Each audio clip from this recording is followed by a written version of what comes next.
The elevator doors creaked open, and I stepped into this dimly lit hallway.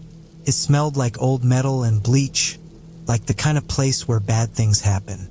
The flickering fluorescent lights overhead weren't helping. My boots echoed against the concrete floor, and every step sounded way louder than it should. If I knew what I was walking into, I wouldn't have taken this job, but, desperation makes you do stupid things. Bills don't pay themselves, and the thought of easy money sounded too good to pass up. They told me it was simple. Just monitor the cameras, they said. Sit tight, follow the rules, and collect your paycheck. But as I got closer to the main lab, the air felt heavier, like something invisible was pressing down on me. At the end of the hallway was this huge metal door with B4 lab entrance stenciled across it. It looked more like the entrance to a bunker than a workplace. I swiped my access card, and the door opened with a low hiss. Inside was a small control room crammed with monitors showing black and white feeds of hallways and labs. Most of the screens were blank or showed empty corridors. There was a guy sitting in front of them, a middle-aged man with messy hair and tired eyes. His coffee cup steamed like it was the only thing keeping him upright. The name tag on his coat read Dr. Bellamy. "You're late," he said without even looking at me. His voice was flat, like he didn't have the energy to care. Cleared my throat. "Yeah, sorry. Traffic." He finally turned to look at me, sizing me up like I was some puzzle he couldn't figure out. "First shift." I nodded. "Figures," he muttered, grabbing a clipboard off the desk. He handed it to me without a word, and I took it already feeling like I'd made a mistake. On the clipboard was a list of rules. They weren't long, but as I read through them, I felt my stomach drop. Rule number 1. Never leave the control room between midnight and 3 a.m. Rule number 2. If you hear knocking on the observation window, do not look. Rule number 3. If the emergency lights flash red, turn off all monitors immediately and wait until they stop. Rule number 4. Under no circumstances should you enter Chamber 6. I couldn't stop myself. What's in Chamber 6? Dr. Bellamy's face didn't even twitch. He grabbed his coat and headed for the door like I hadn't said anything. "Wait," I called after him. "Is this some kind of initiation prank?" He stopped, turned, and gave me this tired, deadpan look. "Just follow the rules. You'll be fine." Then he walked out, leaving me alone with the clipboard and way too many questions. I sat down in front of the monitors, trying to shake off the unease. It's just a job, I told myself. Weird rules, sure, but it's probably nothing. Still, my eyes kept drifting back to the clipboard, especially to rule number 4. Under no circumstances should you enter Chamber 6. I checked the monitors. There it was, Chamber 6, right in the corner of the lab. Just a blank, featureless door on the screen. I shook my head, forcing myself to focus. Bills, remember? I had to get through this shift, cash that check, and move on. By 11:45 p.m., things started to feel wrong. The temperature in the room dropped. I could see my breath puffing out in little clouds, but when I checked the thermostat, it was set to 20 degrees Celsius. I rubbed my hands together and stared at the monitors. Nothing moved, but the static on a few screens was worse than before. Then, at 12:30 a.m., I heard it. Knocking. It was faint at first. A soft tap tap tap, like someone lightly rapping their knuckles on glass. I froze, my stomach knotting up. Slowly, I turned toward the observation window behind me. Don't look. That rule flashed in my head like a warning bell. Don't look. The knocking got louder, more insistent. My palms were sweating, and my chest felt tight. I clenched my fists, trying to steady my breathing. Then, as suddenly as it started, the knocking stopped. The silence didn't last long. A red glow filled the room as the emergency lights started flashing. My heart jumped into my throat. Rule number 3. I had to turn off the monitors. My hands were shaking as I reached for the controls. One by one, I powered down the screens. The last monitor blinked off just as the red lights cast long, jagged shadows across the walls. I sat there in the semi-darkness, my pulse pounding in my ears. And then I heard it. Footsteps. Not on the monitors. Not from the hallways or the lab. These footsteps were close, right outside the control room door. I stared at the door, holding my breath. The footsteps were slow, deliberate, like someone or something was pacing back and forth. I wanted to move, to do something, but fear pinned me to my chair. The footsteps stopped directly in front of the door. For what felt like an eternity, nothing happened. And then, the handle turned. The door handle stopped moving. I stared at it, barely breathing, waiting for whatever or whoever was on the other side to make the next move. But after a few agonizing seconds, the footsteps started again, fading down the hall. I leaned back in my chair, trying to calm my racing heart. My hands were shaking so badly, I almost knocked the clipboard off the desk. What the hell was that? I whispered to myself. But I already knew. The rules weren't some stupid prank. The silence in the control room was crushing. The only sound was the soft hum of the monitors, now powered back on after the red lights stopped flashing. The list of rules sat on the desk, mocking me. I read them again, slower this time. Rule number 1. Never leave the control room between midnight and 3 a.m. Rule number 2. If you hear knocking on the observation window, do not look. Rule number 3. If the emergency lights flash red, turn off all monitors immediately and wait until they stop. Rule number 4. Under no circumstances should you enter Chamber 6. I couldn't shake the feeling that each rule was written in blood. A warning someone learned the hard way. The footsteps were gone, but I wasn't about to let my guard down. I locked the control room door and paced, replaying the last few minutes in my head. The knocking, the red lights, the footsteps. I glanced at the observation window. My reflection stared back at me, pale and wide-eyed. For a split second, I thought I saw something behind me in the glass. A shadow, maybe, but when I turned, the room was empty. Get it together, I muttered. You're freaking yourself out. But no matter how much I tried to convince myself, the cold, sinking feeling in my stomach wouldn't leave. At 12:45 a.m., I found another note tucked under the clipboard. It wasn't there before, I was sure of it. My hands trembled as I unfolded the paper. The handwriting was messy, hurried, like someone wrote it in a panic. Rule number 5. If the observation window fogs up, leave the control room immediately and do not return until it clears. I stared at the note, my heart pounding. Leave the room? Where the hell am I supposed to go? I looked around, half expecting another message to pop up, but nothing happened. The observation window was clear. For now, I thought about Dr. Bellamy, the way he avoided my questions, the exhaustion in his eyes. He knew what I was walking into but didn't warn me. Was it because he couldn't? Or because he didn't think I'd believe him? The cameras flickered again, pulling me back to the present. This time, the feed from Chamber 6 caught my eye. The door wasn't open. It hadn't moved, but something about the screen made my skin crawl. The air around the chamber seemed wrong, like the image was slightly warped, bending in a way that didn't make sense. I reached for the radio on the desk, hoping to get an explanation, but then I stopped. Rule number 4.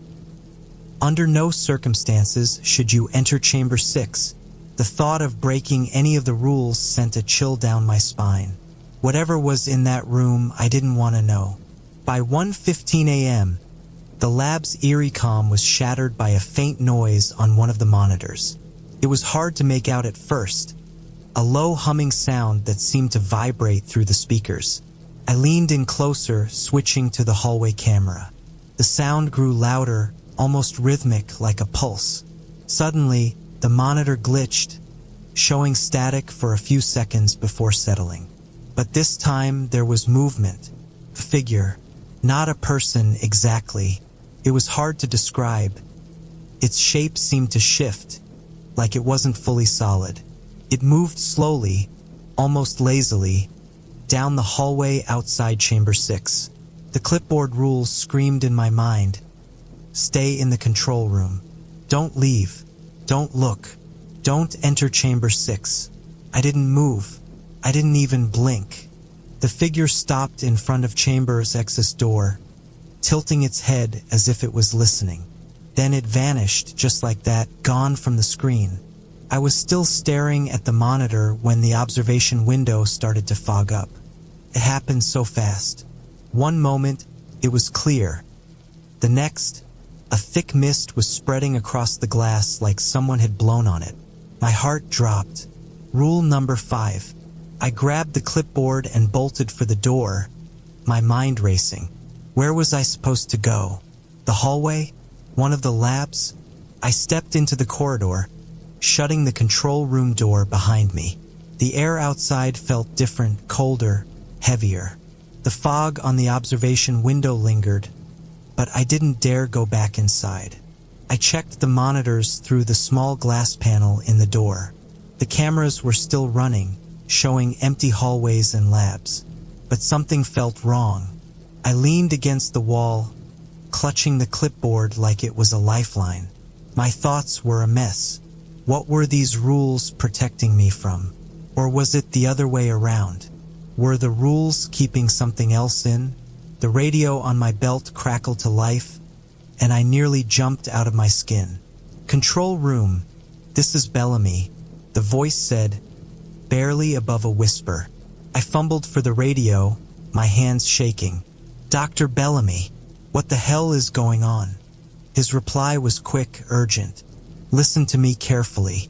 Do not break the rules. No matter what you see or hear, do not break the rules. The line went dead.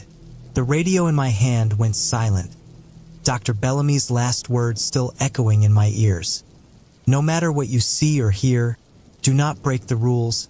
I clutched the clipboard tightly, staring at the fogged-over observation window. My pulse thudded in my ears as I replayed everything in my head. The knocking, the footsteps, the figure outside Chamber 6, and now this. It wasn't my imagination. Something was wrong here, and I was stuck in the middle of it. The fog eventually cleared from the observation window, but I didn't go back into the control room right away.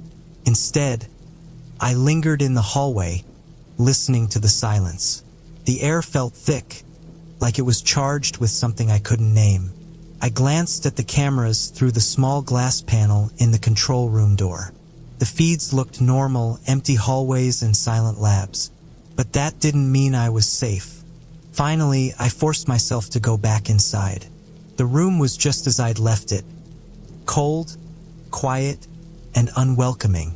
I sat down at the desk, trying to steady my breathing. It's just one night, I told myself. You just have to get through this shift.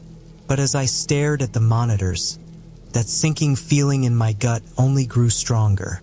At around 1:30 a.m., the ICU hallway camera flickered.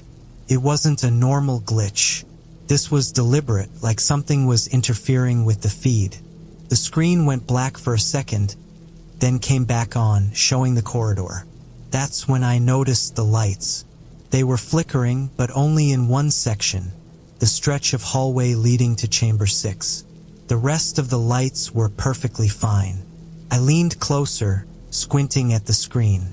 For a moment, I thought I saw movement, a shadow darting across the floor.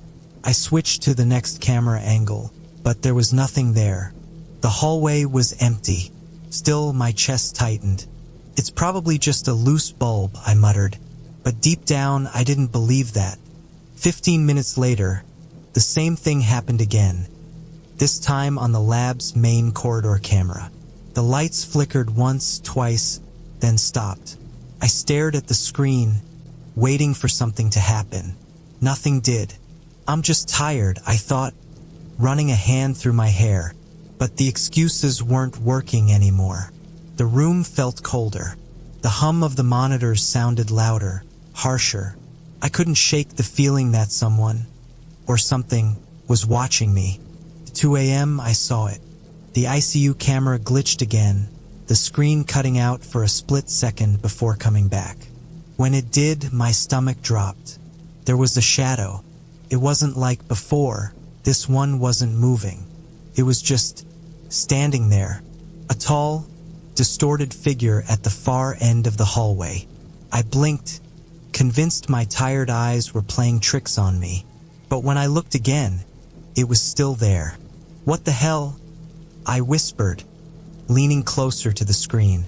The shadow didn't move, but it felt alive. I couldn't see any features, just a black silhouette that seemed to ripple like smoke.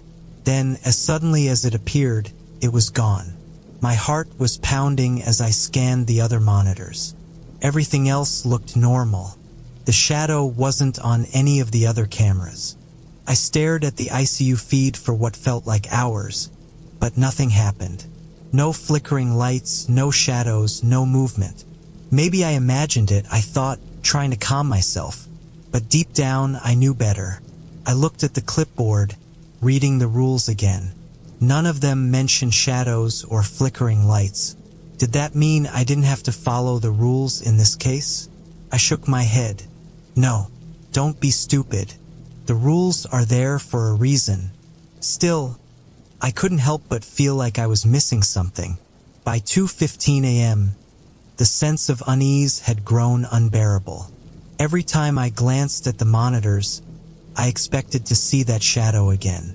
The ICU camera glitched once more, but this time, it didn't show anything unusual.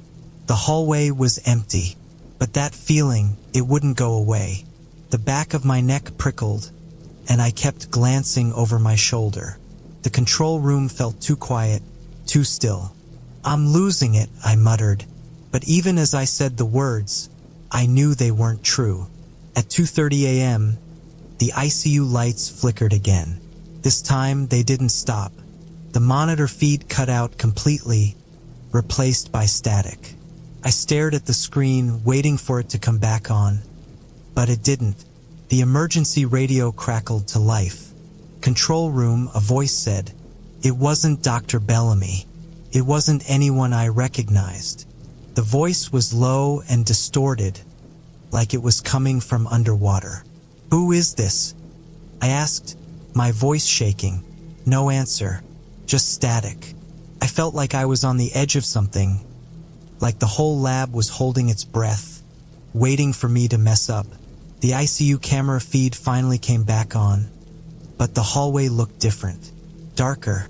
I stared at the screen, and my heart stopped. The shadow was back. It was closer now, standing in the middle of the hallway. It didn't move, but I could feel it watching me through the monitor. I reached for the radio, my fingers trembling. "Bellamy, are you there?" No response. I looked back at the screen. The shadow was gone. The room felt like it was closing in on me. The rules on the clipboard were a lifeline, but they also felt like a trap. Every time I thought I understood what was happening, something new would shake me to my core. The lights, the static, the shadow. I glanced at the clock. 2:45 a.m. Just 15 more minutes until the worst of it was supposed to be over. But something told me it wouldn't end there. The control room door creaked, and I froze. The creak of the control room door was quiet, almost too quiet, but in the suffocating silence, it might as well have been a gunshot. I froze, every muscle locked in place. My eyes darted to the monitor screens, searching for movement, but the hallways were empty. The shadow was gone. The sound came again, a slow, deliberate creak. "Who's there?" My voice came out shaky, barely above a whisper. No answer. The doorknob turned. I stumbled back, my heart pounding so hard it felt like it might crack my ribs. I grabbed the radio, holding it like it could somehow protect me. The door swung open, revealing nothing. The hallway outside was dark, the emergency lights dim and flickering. I stepped closer, peering out cautiously, my pulse hammering in my ears. Suddenly, the emergency lights flashed red. Panic shot through me. Rule number 3, turn off all monitors immediately. Wait until the lights stop flashing. I ran to the console, flipping the switches with trembling hands. The screens blinked off one by one, plunging the room into near darkness. The red glow filled the room, casting long shadows that twisted and stretched like they were alive. And then I heard it. Footsteps. They were slow, deliberate, and heavy, echoing down the hallway outside the control room. I clutched the clipboard, its edges digging into my palms. The footsteps stopped just outside the door. "Open the door," a voice said, low and distorted, like it was being dragged through layers of static.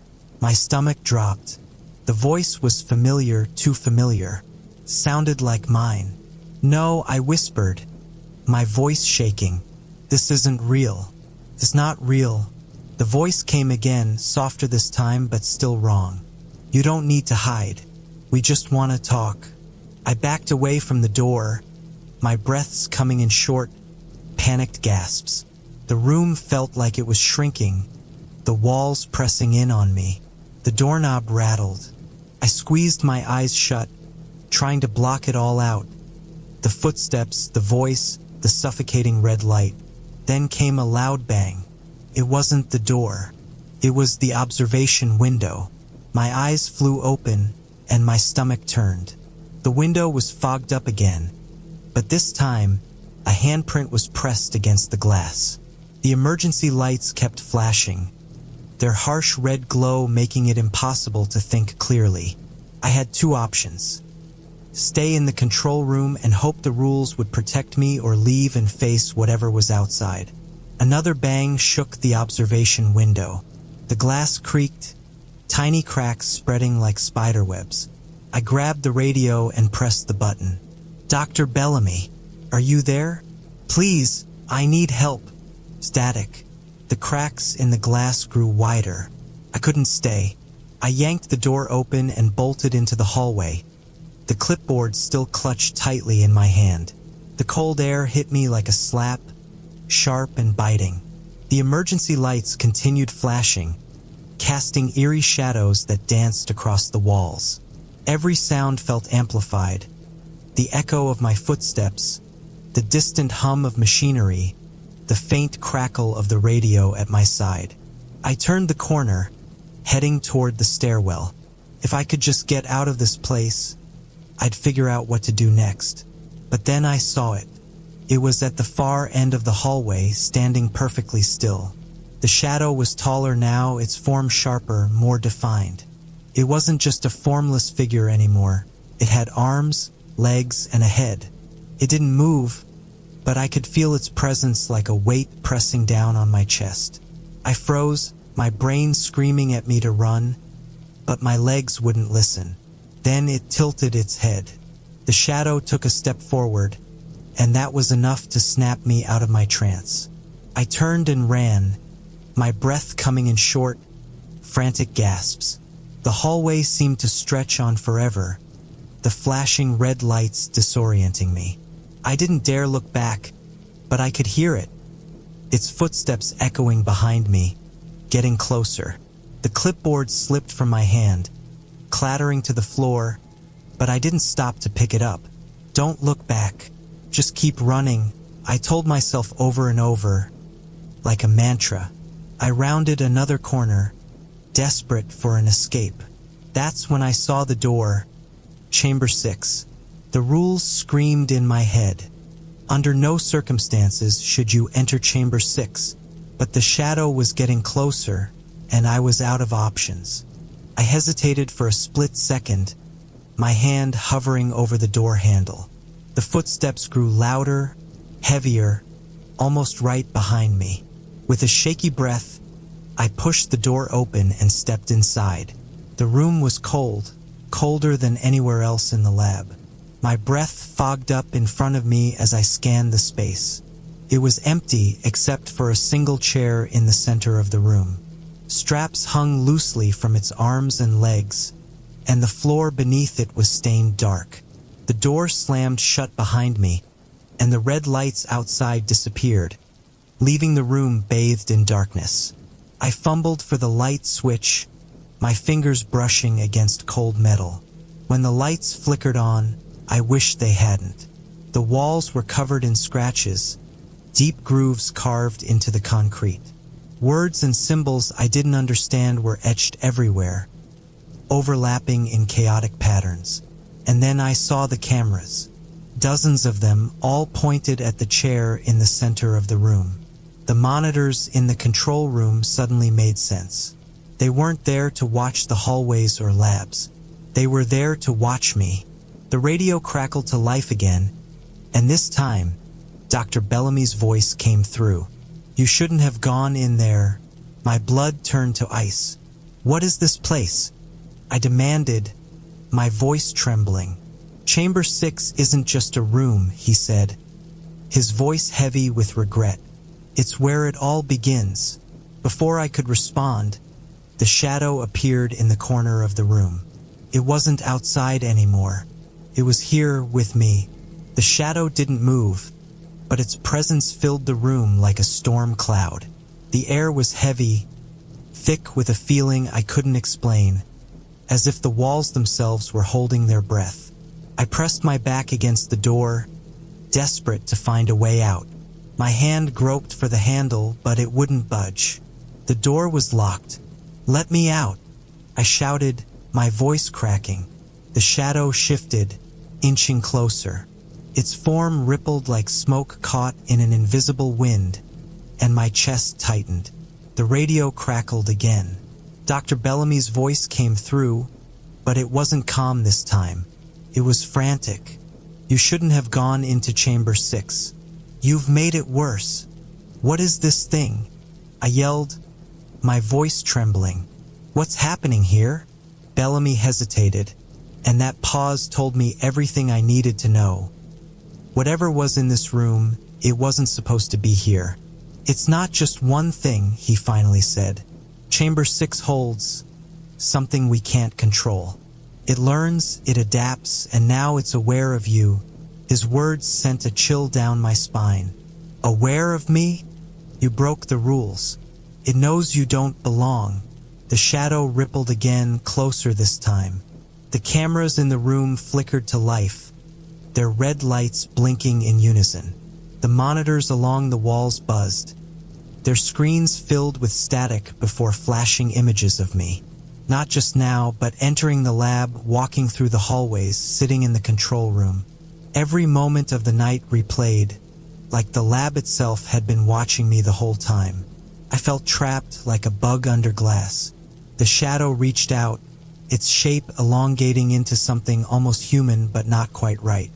Its arm stretched toward me, and I scrambled back, tripping over the chair in the center of the room. The walls seemed to close in, the scratched symbols and words glowing faintly in the dim light. The radio crackled one last time. "There's only one way out," Bellamy said, his voice grim. "You have to contain it. Lock it back in." "How?" I shouted, panic rising. He hesitated again. "You won't like it." The shadow loomed over me now, its shape twisting, shifting, as if it couldn't decide what it wanted to be. I felt its weight pressing down on me, even though it hadn't touched me yet. "I don't care," I yelled. "Tell me what to do." Bellamy's voice was quiet, almost a whisper. "Sit in the chair." I froze, staring at the straps hanging from the chair's arms.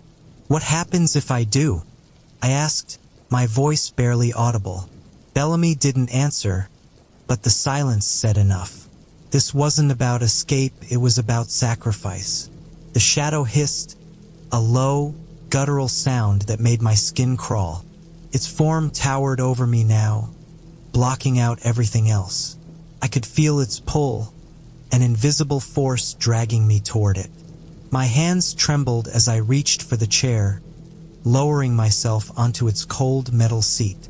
The straps wrapped around my wrists and ankles on their own, tightening with a force that made me wince. The shadow stopped moving. It stood just a few feet away, its shape flickering like a dying flame. The room felt colder, the air heavy with an unnatural stillness. The cameras buzzed again, their lenses zooming in on me. I could see myself on the monitors, strapped to the chair, my face pale and eyes wide with fear. And then the shadow spoke. Its voice wasn't like anything I'd heard before. It was layers of sound, overlapping whispers and deep growls, like 100 voices speaking at once. "Why are you here?" it asked. I swallowed hard, my throat dry. "I didn't know," I said, my voice shaking. "I was just doing my job." The shadow tilted its head, considering my words. The room seemed to vibrate, the symbols on the walls glowing brighter. "You don't belong," it said, the voices rising. The monitors flickered, showing not just the lab but places I didn't recognize. Dark forests, endless hallways, barren wastelands. "You were never meant to see this." The realization hit me like a punch to the gut. This wasn't just a lab. It was a gate, a place holding something far bigger than anyone could understand. And now, because of me, the gate was weakening. The shadow loomed closer, its form blotting out the monitors. The room trembled, the lights flickering wildly. Bellamy's voice came through the radio again, desperate now. "You have to seal it. Focus on the chair, it's designed to keep it contained. Don't let go." The straps on the chair grew tighter, pinning me in place. The room vibrated violently, and the shadow let out a deafening roar. I squeezed my eyes shut, focusing on staying in the chair, even as the force of the shadow pulled at me. My body ached, every nerve screaming in pain, but I didn't let go. The symbols on the walls glowed brighter, their light burning into my vision even through closed eyes. The shadow thrashed, its form breaking apart like smoke caught in a storm. And then suddenly it was gone. The room went silent. The straps released me, and I collapsed onto the floor, gasping for air. The monitors were dark, the cameras lifeless. The door to Chamber 6 creaked open, and I crawled toward it, my limbs weak and trembling. Outside, the lab was quiet. The red emergency lights were gone, replaced by the soft hum of fluorescent bulbs. I stumbled down the hallway, desperate to leave this place behind. As I reached the elevator, the radio crackled one last time. "Bellamy?" I asked, my voice hoarse, but it wasn't his voice that came through. "You can't run forever," the shadow said, its voice echoing in my mind. The elevator doors closed, and as I ascended, I couldn't shake the feeling that something had followed me. Subscribe for more horror stories every day.